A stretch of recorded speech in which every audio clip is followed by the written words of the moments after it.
Trump's indictment, long expected, still stuns at NYC court. New York. If you didn't know what you were looking for, you might have missed it. Even then, it was hard to know at the moment that history was unfolding before your eyes. Donald Trump's indictment, the first of a former U.S. president, was quietly brought to the clerk's office at the Manhattan Criminal Courthouse just before closing time Thursday. A woman and two men in suits walked in past reporters who'd been staking out the office for weeks, turned a corner and disappeared through a door to a non-public area known as the indictment room. The vibe in the room shifted, and then around the courthouse, too. The clerk's office, normally a bustle of lawyers and paralegals seeking case files and submitting papers, people posting bail and court employees cracking jokes, grew quiet and tense. Moments later, just before 5 p.m., when a reporter asked if there were any filings involving People v.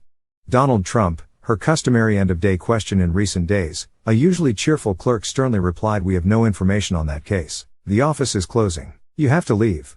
The reporters, from outlets including the Associated Press, the New York Times, New York Post and legal publication Law 360, left the office and stood outside in the hallway, watching through glass doors as workers turned out the lights and the people who'd walked in a few minutes earlier worked in darkness inside filing the indictment.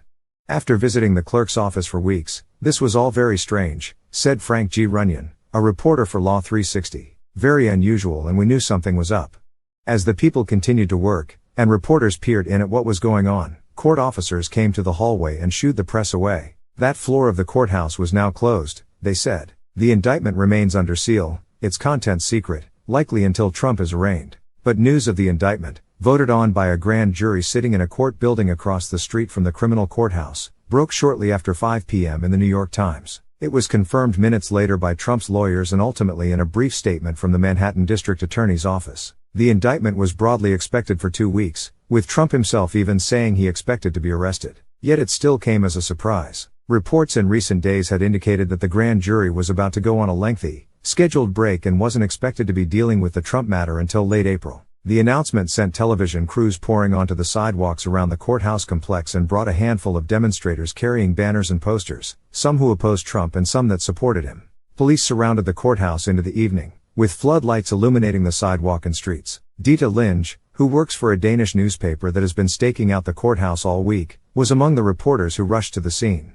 "Everyone's following what's going on over here," she said of her audience back home. "This is historical. It's the first time that a former American president has been indicted. So of course, it has a lot of interest."